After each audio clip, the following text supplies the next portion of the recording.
In a small, peaceful town surrounded by green hills and thick forests, life moved at a slow and predictable pace. The people who lived there knew each other well. They exchanged greetings on the streets, shared meals during festivals, and looked out for one another like an extended family. Among these residents was Jack Harper, a man in his late 40s who owned a modest hardware store. The shop had been passed down through generations of his family, and it wasn't just a business, it was a part of Jack's identity. To the townsfolk, Jack seemed like any other ordinary person. He was polite, hardworking, and always willing to lend a hand. Every morning he would open his shop with a smile, arranging tools neatly on the shelves and helping customers find what they needed. On weekends he could often be seen chatting with neighbors over cups of coffee, talking about the weather or sharing stories about their kids. No one suspected that beneath this calm and unassuming exterior lay a past filled with danger, discipline, and extraordinary bravery. Jack's real story began years ago, long before he settled into his quiet life as a shopkeeper. Once upon a time, he was one of the most skilled operatives in the U.S. military, a Delta Force commander known for completing missions deemed impossible by others. His career took him to some of the most dangerous places in the world, where he led teams through intense combat situations, rescued hostages, and dismantled terrorist networks. Years of rigorous training and countless battles had turned him into a highly disciplined soldier, capable of handling anything life threw at him. But after decades of service, Jack decided it was time to step away from the battlefield. The constant adrenaline, sleepless nights, and weight of responsibility had taken their toll. He wanted something different, a simpler life where he wouldn't have to carry weapons or worry about enemies lurking in the shadows. So he retired from the military and returned to his hometown, hoping to leave his old life behind forever. He reopened the family hardware store, embracing the routine of stocking shelves, fixing broken tools, and serving customers. For the first time in years, he felt a sense of peace. However, unbeknownst to the townspeople, Jack hadn't completely left his past behind. While he no longer wore a uniform or carried a rifle, the skills and instincts he had developed over the years remained sharp. He kept his background a secret, not because he was ashamed of it, but because he didn't want to draw attention to himself. In a close-knit community like this, standing out wasn't something Jack desired. He preferred blending in, living quietly, and letting the days pass without incident. For months, everything went smoothly. Jack's shop became a local hub, attracting regular customers who appreciated his knowledge and friendly demeanor. Children loved visiting the store because Jack always had candies tucked away in a jar behind the counter. Older folks relied on him for advice on home repairs, while younger ones sought guidance on starting DIY projects. To everyone, Jack was simply a kind and dependable neighbor. What they didn't realize was that the same man who patiently explained how to use a wrench could also disarm a bomb or take down multiple armed assailants in seconds. One evening, as Jack locked up his shop and prepared to head home, he noticed a group of men loitering near the alleyway across the street. There were 5 of them, all dressed in dark clothes with tattoos covering their arms and necks. Their faces were hardened, and their body language screamed trouble. Jack recognized them immediately. They belonged to a notorious gang that had recently started operating in the area. Known for extorting money from local businesses and intimidating residents, the gang had already caused chaos in neighboring towns. Over the past few weeks, they had approached Jack several times, demanding protection money in exchange for leaving his shop alone.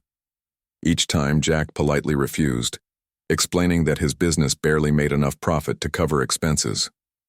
The gang members had grown increasingly frustrated with his defiance, warning him that refusing to pay would have consequences. Jack dismissed their threats, confident that they wouldn't dare harm someone so deeply rooted in the community.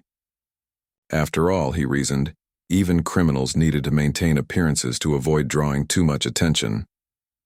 That night, however, things escalated quickly. As Jack walked toward his car, he couldn't shake the feeling that something was off. The gang members weren't just standing idly by. They were watching him closely, whispering among themselves. One of them smirked when their eyes met Jack's, sending a chill down his spine.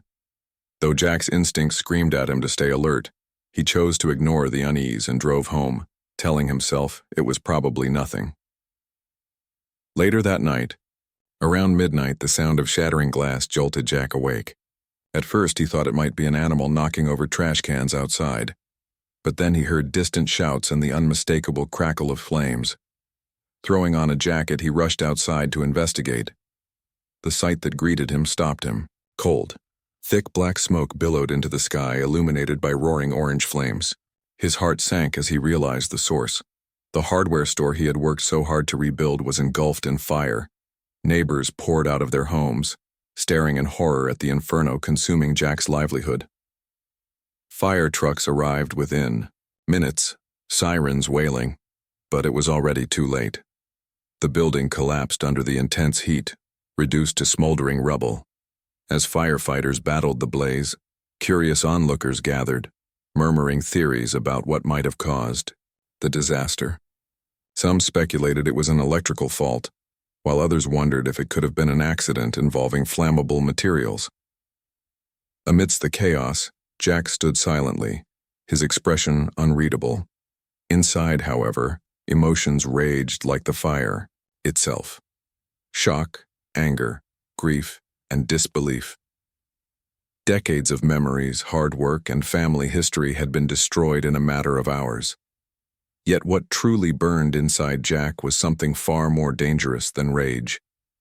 It was determination. Deep down, he knew this wasn't an accident. This was a deliberate act of destruction, meant to send a message. And now, thanks to the gang's reckless cruelty, they had awoken a side of Jack he had long buried. As the crowd dispersed and the fire died down, Jack returned home, his mind racing.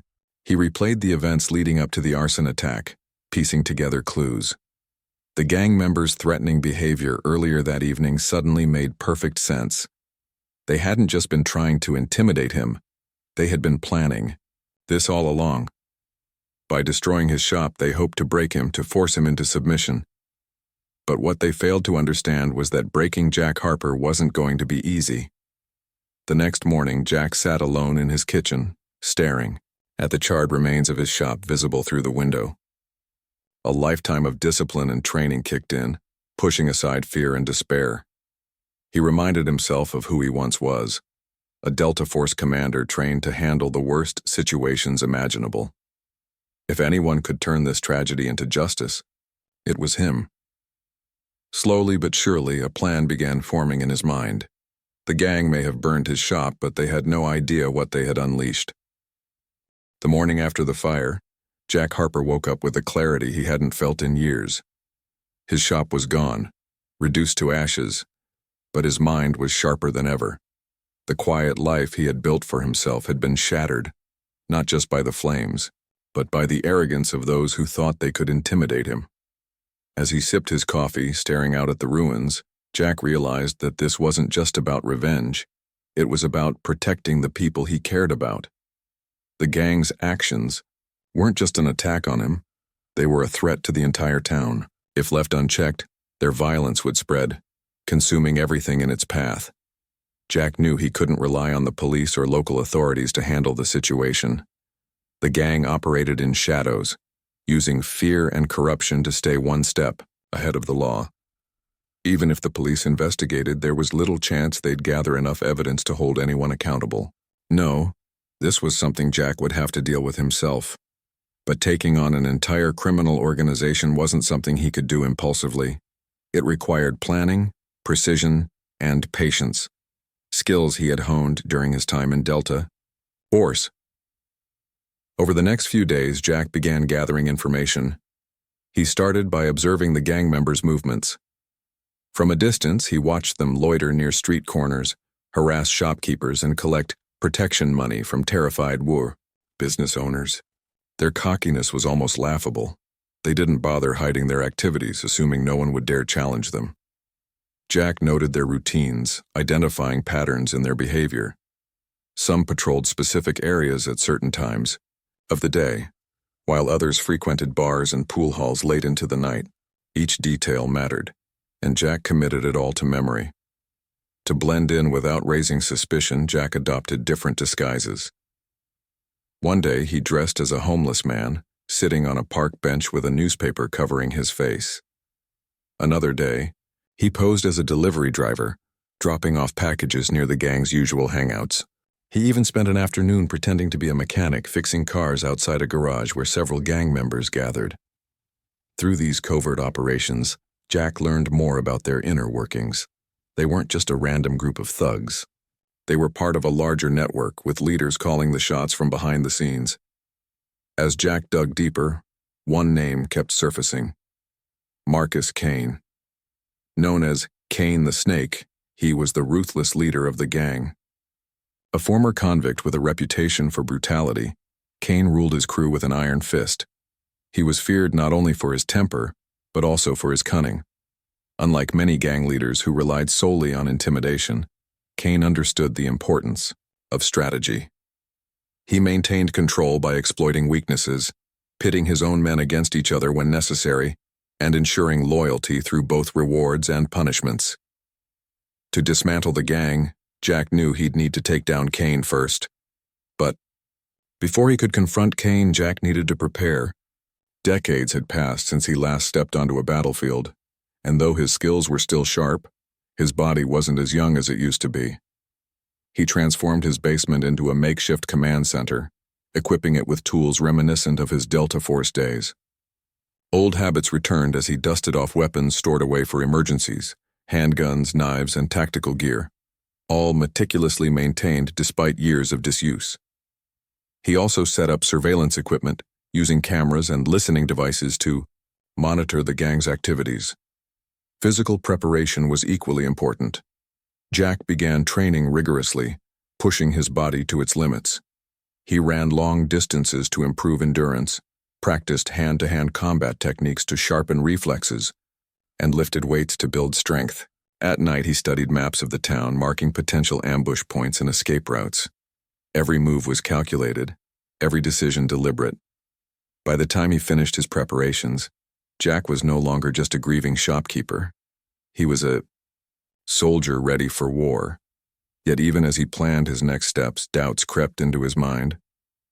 Was this what he truly wanted? Could he return to the darkness he had worked so hard to escape? For years, Jack had tried to leave his violent past behind, seeking solace in the simplicity of civilian life. Now, faced with the prospect of bloodshed once again, he wondered if he was making the right choice. But then he remembered the faces of the people he loved, the elderly couple whose fence he had helped repair, the young mechanic apprentice who looked up to him, the children who visited his shop for candies. This wasn't just about him anymore. It was about protecting them. Determined to see his mission through, Jack devised a multi-phase plan. Phase 1 involved dismantling the gang's network piece by piece, weakening their structure before going after Kane. Using his knowledge of psychological warfare, Jack planted seeds of distrust among the gang members. He spread false rumors, forged documents, and created fake evidence suggesting that certain members were secretly working with rival gangs. Chaos erupted within the organization as paranoia took hold. Accusations flew, alliances crumbled, and fights broke out. Within weeks, the once cohesive group began to fracture. Phase 2 focused on eliminating low-level enforcers. These were the foot soldiers who carried out Kane's orders, often acting as muscle during extortion attempts and violent confrontations. Jack targeted them carefully, striking when they were isolated or distracted. His methods were efficient and precise, leaving no trace of his involvement. One by one, the gang's numbers dwindled, and fear spread like wildfire. Whispers of a ghost haunting their operations began circulating among the remaining members. No one knew who or what they were dealing with, but everyone agreed on one thing: whoever it was, they were deadly. Meanwhile, Jack kept a close eye on Marcus Kane. Despite the chaos surrounding him, Kane remained elusive, staying hidden in heavily guarded locations. Jack studied his patterns meticulously, learning when and where he felt safest. He discovered that Kane frequented an abandoned warehouse on the outskirts of town, a place far from prying eyes, where he conducted meetings and made deals. It was a perfect location for a confrontation, but getting close wouldn't be easy. Kane's paranoia had reached new heights, and he surrounded himself with loyal bodyguards at all times. Undeterred, Jack continued refining his strategy. He scouted the warehouse, memorizing its layout and identifying weak points.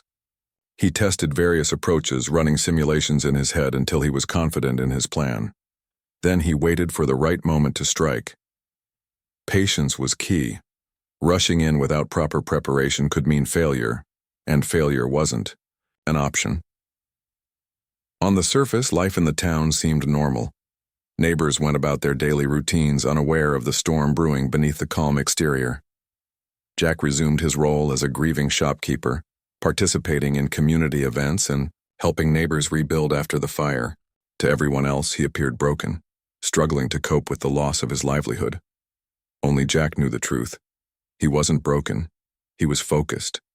Every smile, every conversation, every act of kindness served a purpose: to buy time and maintain his cover. As weeks turned into months, the gang grew weaker.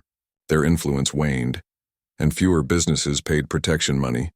Fear replaced bravado, and whispers of rebellion began among the oppressed residents. Though they didn't know it yet, hope was slowly returning to the town. And at the center of it all stood Jack Harper, a man who refused to let evil win. Jack's journey was far from over.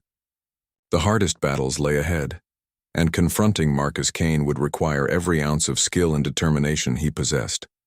But deep down, Jack knew he was ready. He had faced monsters before, both on the battlefield and within himself. This time, however, the stakes were personal.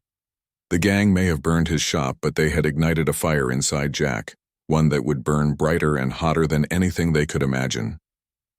Jack Harper's transformation was complete. What had started as a quiet mission of observation and preparation had evolved into a full-scale operation driven by precision, strategy, and an unyielding resolve. The gang's grip on the town was weakening, but Marcus Kane, the man at the center of it all, remained untouchable. For now, Jack knew that dismantling the organization wouldn't be enough. He needed to take down its leader if he wanted to ensure lasting peace. And so, with every ounce of discipline he had honed during his Delta Force days, Jack tightened his focus. The abandoned warehouse on the outskirts of town became Jack's primary target. It was a grimy, desolate structure surrounded by overgrown weeds and rusted chain-link fences. To most people, it looked like nothing more than urban decay, a relic of a forgotten era.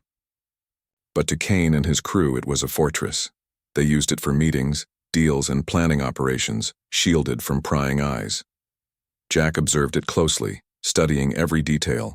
The guards posted outside, the vehicles parked nearby, the windows boarded up to prevent anyone from looking in. He noted the shifts of the sentries, their habits, and even their weaknesses. Every piece of information brought him closer to executing his plan.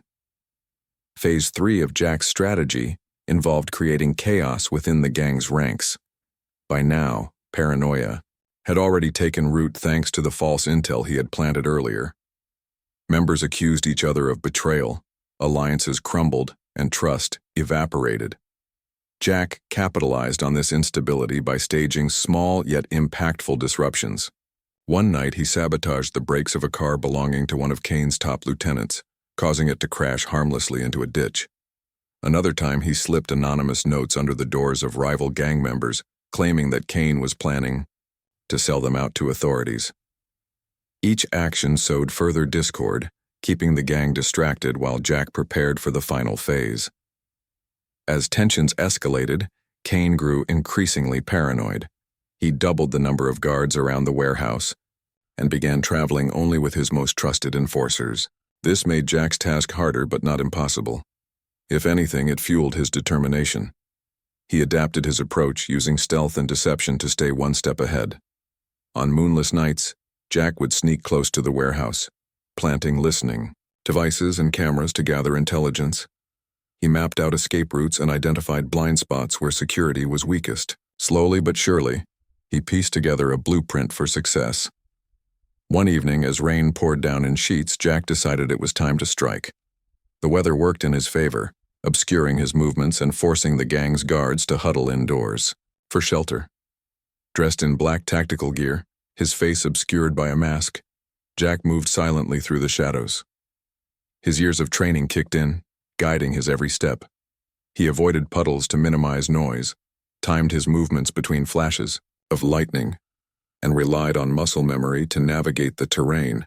When he reached the perimeter of the warehouse, he paused, taking stock of the situation before proceeding.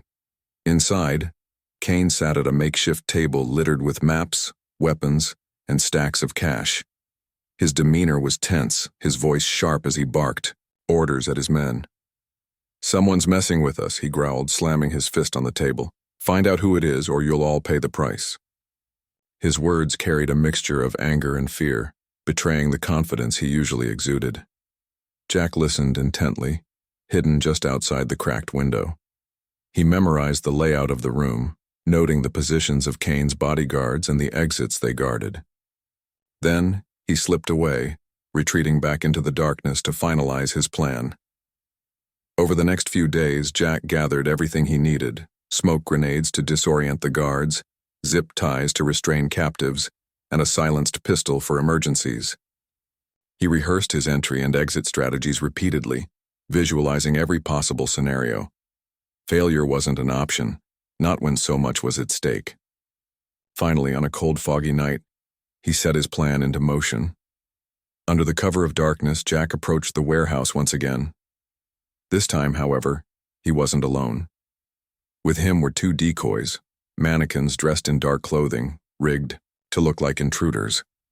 Using fishing line and pulleys, he maneuvered them near the entrance, making it appear as though multiple attackers were closing in. As expected, the guards spotted the figures and opened fire, drawing their attention away from the real threat. Meanwhile, Jack slipped through a side door, moving swiftly and silently toward the main room. Kane's reaction was immediate. Hearing gunfire, he shouted commands, ordering his men to defend the perimeter. Panic rippled through the group as they scrambled to respond. In the confusion, Jack reached the inner chamber unnoticed. One by one, he neutralized the remaining guards, using quick, efficient strikes to incapacitate them without raising alarms. By the time he entered the room where Kane stood, the gang leader was surrounded by only a handful of loyalists. "Who's there?" Kane demanded, his voice trembling despite his attempt to sound authoritative. "Show yourself." Jack stepped forward, lowering his mask just enough for Kane to see his face. Recognition flickered in Kane's eyes, followed by disbelief. "You?" he spat, gripping a handgun tightly. "You're just some old shopkeeper." "That's right," Jack replied calmly, his tone icy. "And you shouldn't have burned my shop."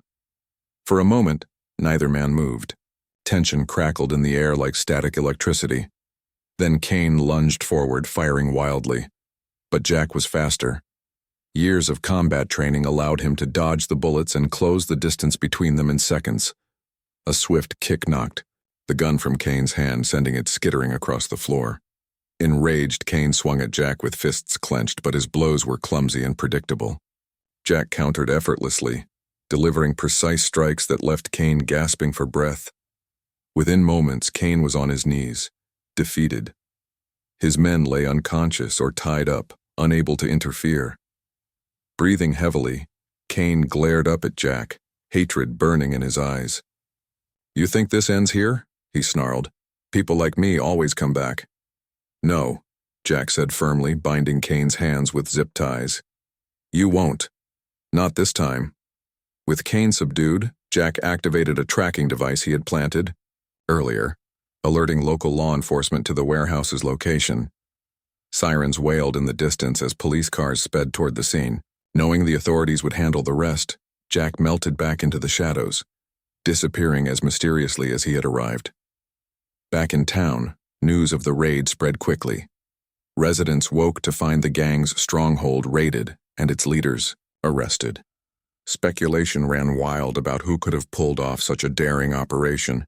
Some credited vigilantes, others whispered of supernatural forces. No one suspected Jack Harper. To everyone, he was still the humble shopkeeper rebuilding his life after tragedy. Yet beneath his calm exterior, Jack felt a deep sense of satisfaction. Justice had been served, not through vengeance but through courage and sacrifice. In the weeks that followed, life in the town began to change. Businesses reopened without fear of extortion. Streets felt safer, and a renewed sense of hope filled the air. Jack played his part, helping neighbors repair damages caused by the gang's reign of terror. He mentored young entrepreneurs, offered advice to struggling families, and volunteered at community events. Those scars of the past remained etched in his memory. Jack chose to focus on the future rather than dwell on what had been lost. Still, quiet moments sometimes found Jack staring at old photographs from his Delta Force days. While he had embraced civilian life, part of him wondered if danger would ever come knocking again. For now, however, he was content knowing he had protected those who mattered most. The gang may have burned his shop, but they had underestimated the man behind it. And in doing so, they had awakened a force far greater than any weapon. They had awakened Jack Harper. The arrest of Marcus Kane and the dismantling of his gang sent shockwaves through the town. For years, residents had lived in fear, tiptoeing around the criminals who controlled their streets. But now, with Kane behind bars and his followers, either captured or scattered, a sense of relief washed over the community. The once oppressive shadow that loomed over the town began to lift, replaced by cautious optimism. People dared to dream of a future free from intimidation and violence. For Jack Harper, however, the aftermath was bittersweet. Though he had achieved what he set out to do, protecting the town and avenging the destruction of his shop, the cost weighed heavily on him.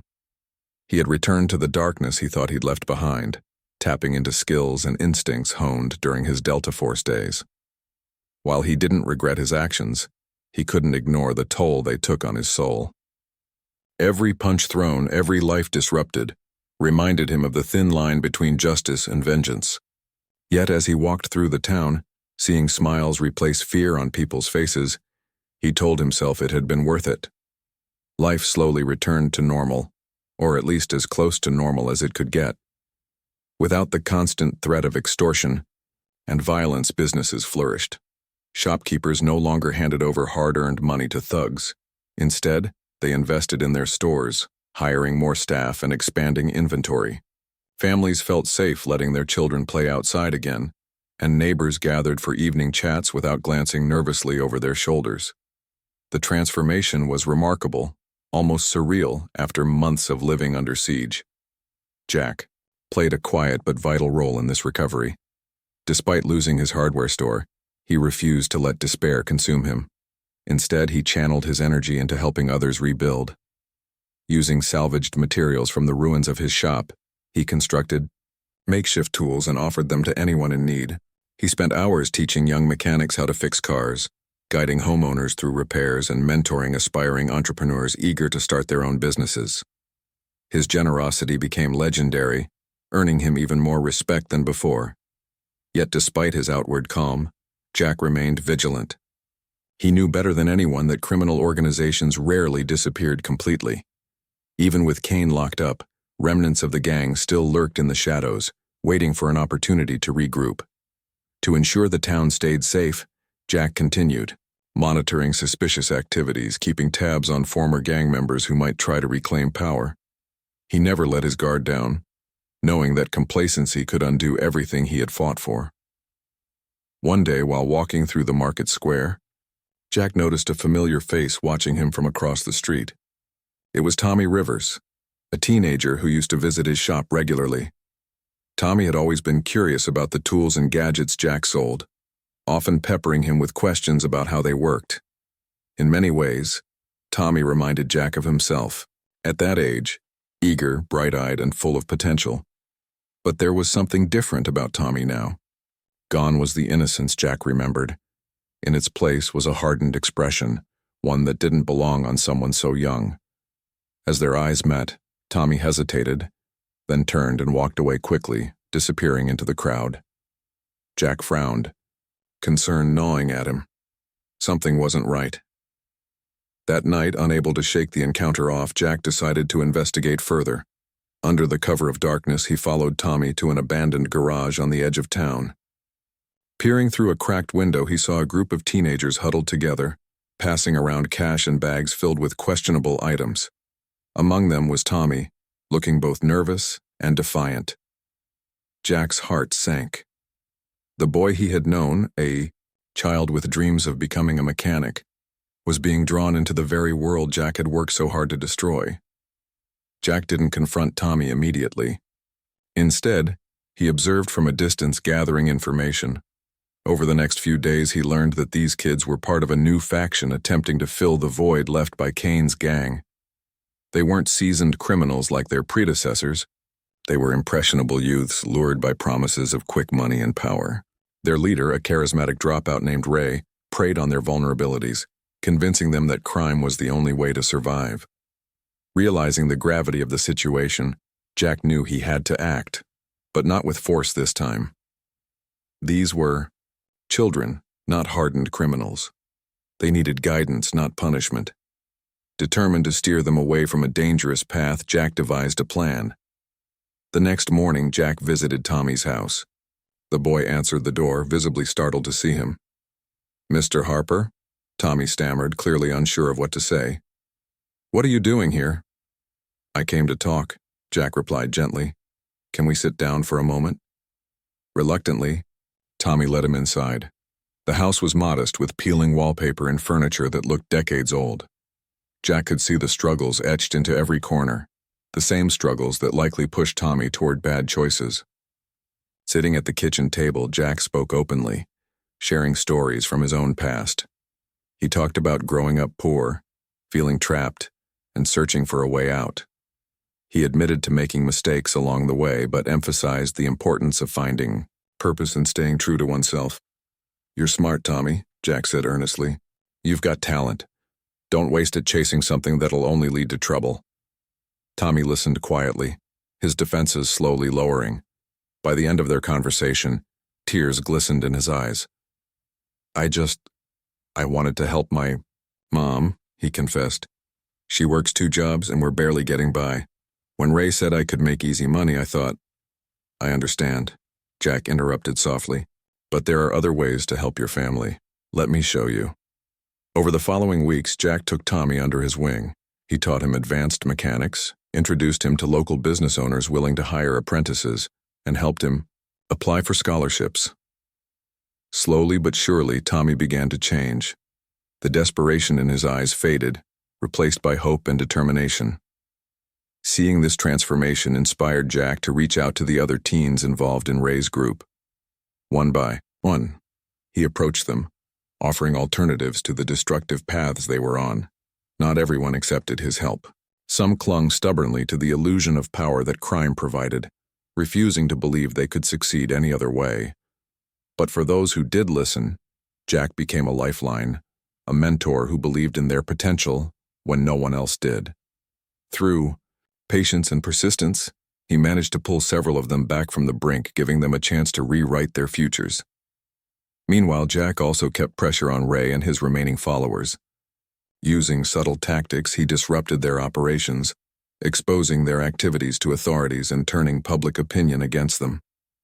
Flyers appeared around town, warning parents about the dangers of associating with the group. Anonymous tips led police to caches of stolen goods and illegal paraphernalia. Within months, Ray's influence dwindled, leaving him isolated and powerless. As the town healed, Jack found solace in the knowledge that he hadn't just defeated a gang. He had saved lives. The scars of the past would always remain, but they served as reminders of resilience rather than regret. Each smile, each thank you, reinforced his belief that good could triumph over evil, even in the darkest times. Months later, construction began on a new building where Jack's old shop once stood. Funded by donations from grateful townspeople, it would serve as a community center, a place where young people could learn trades, access resources, and find support. Standing on the foundation, Jack watched as workers laid bricks and hammered nails. Children ran around, laughing and playing, oblivious to the battles fought to secure their safety. Though he never sought recognition, Jack's heroism didn't go unnoticed. Neighbors often stopped by to express their gratitude, calling him a guardian angel in disguise. Jack simply smiled, brushing off the praise. To him, he was just a man doing what was right. But deep down, he knew he had made a difference. Not as a soldier, but as a neighbor, a friend, and a mentor. As the sun set over the hills, casting golden light across the town, Jack reflected on how far they had come. The journey had been long and difficult, but the destination was worth every step. Justice had prevailed, not through brute force, but through compassion, courage, and unwavering dedication. And though the road ahead might hold challenges, Jack faced it with renewed strength, ready to protect the community he loved. The new community center stood tall and proud, a symbol of resilience in the heart of the town. Built on the ashes of Jack Harper's old hardware store, it was more than just a building. It was a testament to the power of unity, hope, and determination. For months, volunteers had worked tirelessly to bring the project to life, pouring their time, energy, and resources into creating something that would benefit everyone. When it finally opened its doors, the entire town turned out to celebrate. Inside, the center buzzed with activity. There were classrooms equipped with tools for carpentry, plumbing, and electrical work, a library stocked with books donated by residents, and a large multi-purpose hall where workshops, meetings, and events could take place. At the entrance, a plaque read, "Dedicated to those who believe in second chances." It wasn't signed, but everyone knew who it was meant for: Jack Harper. Though he tried to stay in the background during the opening ceremony, Jack couldn't escape the attention.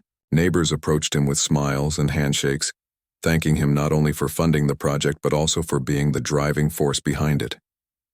Some shared stories of how his guidance had helped them turn their lives around.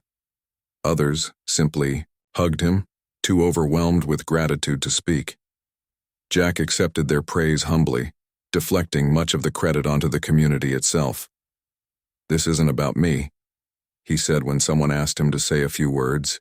"It's about all of you. You're the ones who came together to make this happen.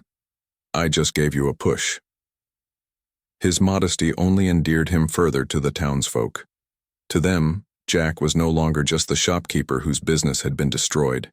He was a hero who had risen from tragedy to inspire change. Yet despite the admiration surrounding him, Jack remained grounded. He knew better than anyone that true heroes weren't defined by grand gestures or public recognition. They were defined by the quiet, consistent acts of kindness and courage that made the world a better place. As weeks passed, the community center became a hub of activity. Young people flocked to its workshops, eager to learn skills that could lead to jobs and independence. Parents enrolled their children in after-school programs designed to keep them engaged and away from trouble. Even older residents found value in the space, using it as a venue for social gatherings and hobby groups. The center brought people closer, bridging gaps between generations and fostering a renewed sense of belonging. For Jack, the center represented closure, a way to honor the legacy of his family's hardware store while embracing the future. He spent hours there every day, mentoring students, organizing classes, and ensuring everything ran smoothly. His presence was a source of comfort for many, especially the teenagers he had pulled back from the brink of criminal involvement.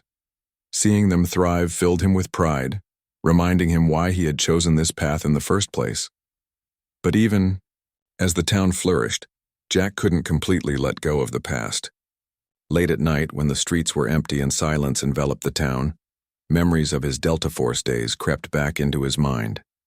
Scenes from battles long over replayed themselves like a broken record, the sound of gunfire echoing in his ears, the weight of decisions made under pressure, the faces of comrades lost in the line of duty.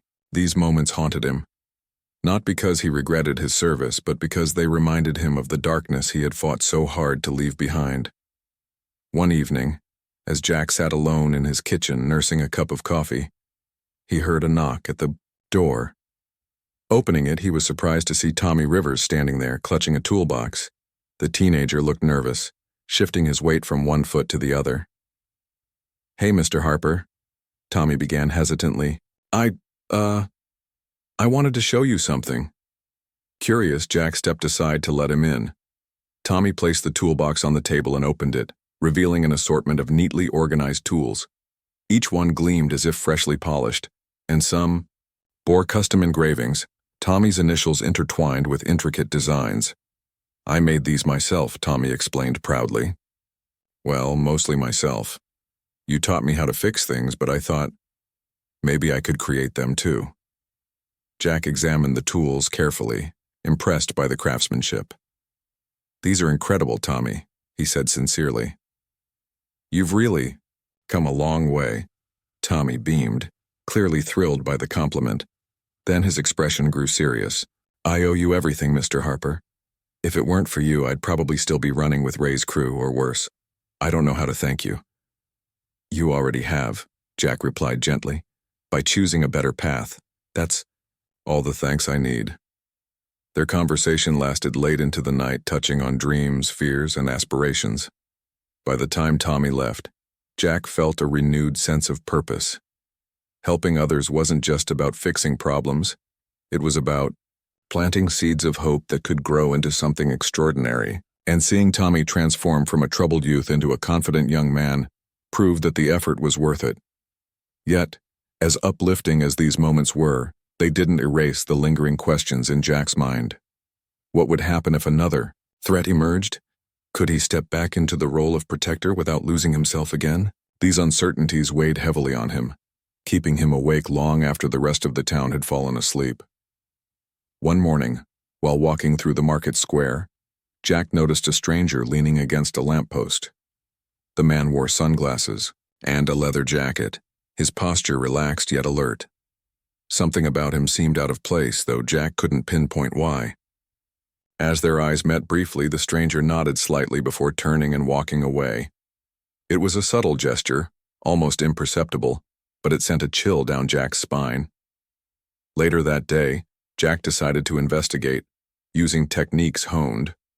During his military career, he discreetly followed the stranger, noting his movements and interactions.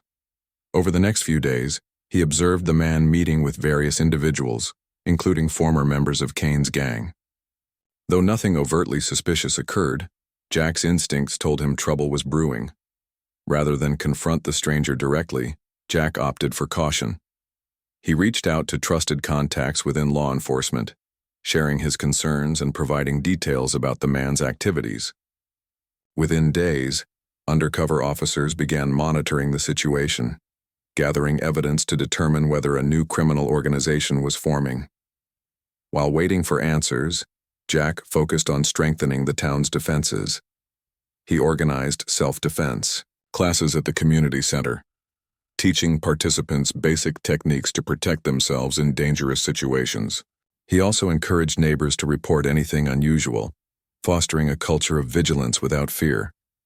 His goal was simple: to empower the community to handle challenges collectively, reducing the burden on any single individual. Weeks later, authorities arrested the stranger and several associates, uncovering plans to revive the gang's operations. The plot was foiled before it gained momentum, sparing the town from another cycle of violence. Once again, Jack's quick thinking and proactive approach had made a difference.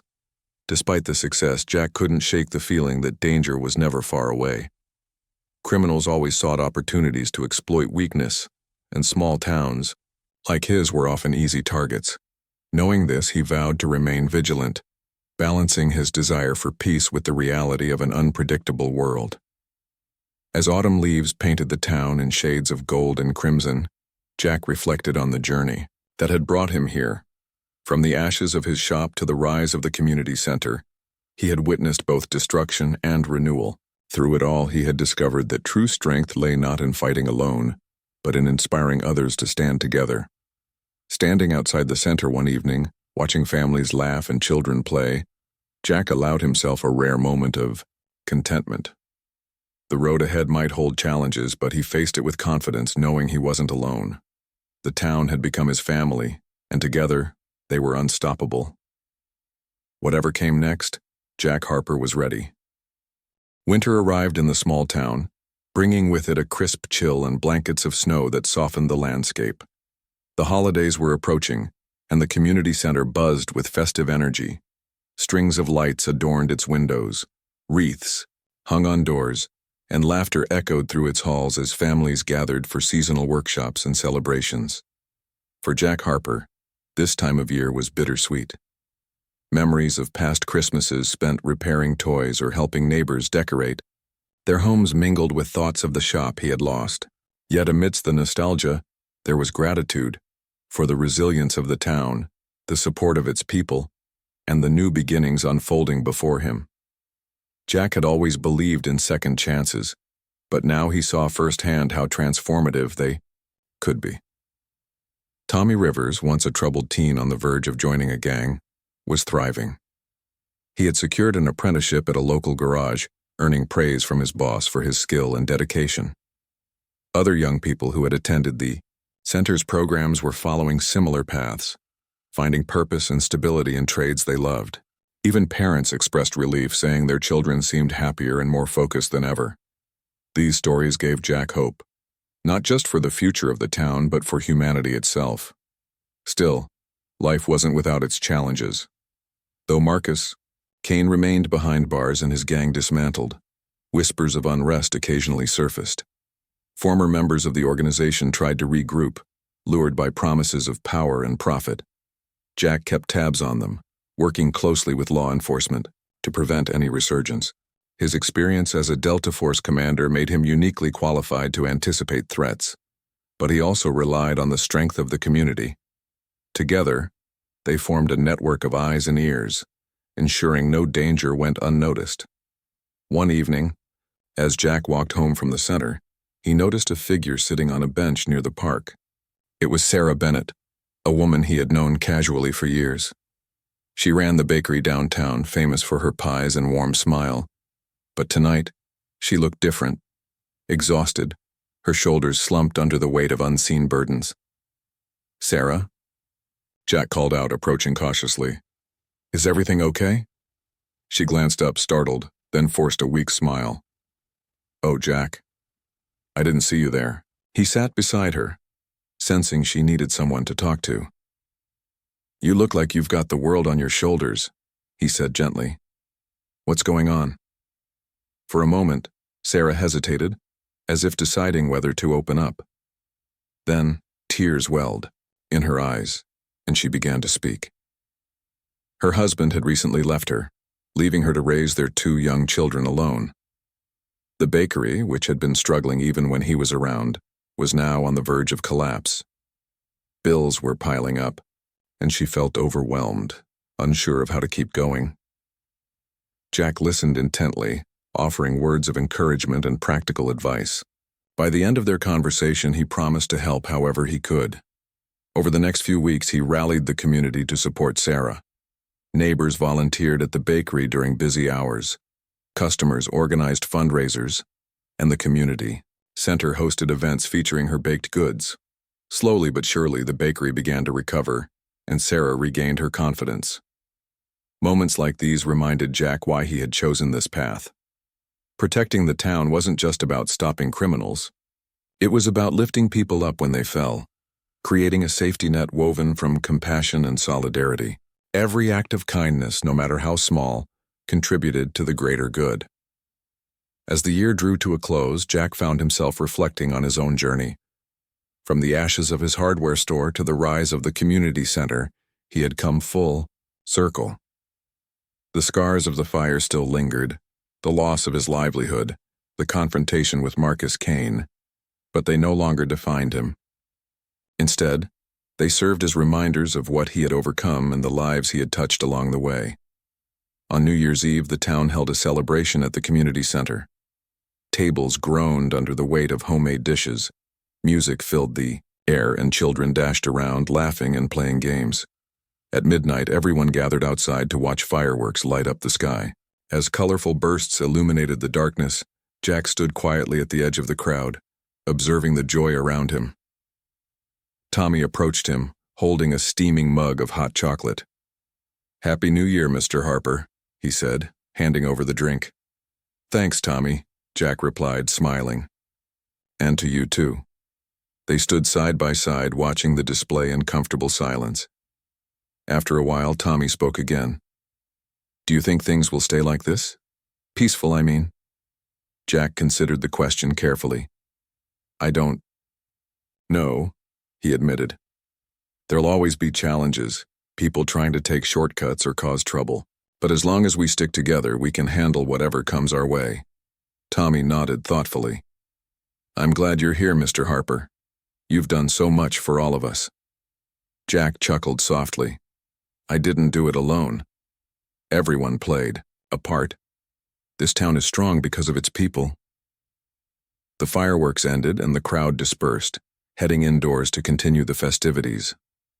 Jack lingered outside for a moment longer, gazing at the stars twinkling above. He thought about the battles fought, the sacrifices made, and the victories won, not just by him but by everyone who had stood firm against adversity. In that moment, he felt a profound sense of peace. Walking back inside, Jack joined the celebration, allowing himself to enjoy the warmth and camaraderie of the evening. He danced with Sarah, shared stories with old friends, and marveled at the creativity of the kids' handmade crafts displayed on the walls. For the first time in a long while, he allowed himself to simply be present, savoring the beauty of connection and community. Later that night, as he lay in bed listening to the quiet hum of the town settling into rest, Jack realized something important. Heroes weren't born. They were made, shaped by the choices they made and the lives they touched. He hadn't set out to be anyone's savior. He had simply done what felt right, and in doing so, he had become exactly what the town needed: a steadfast protector, a guiding light, and a symbol of hope. The road ahead might hold uncertainties, but Jack faced them with unwavering resolve.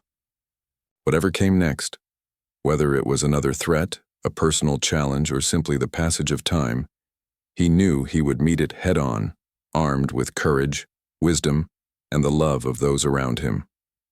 As sleep finally claimed him, Jack smiled, faintly knowing one thing for certain: the town was safe, and so was he.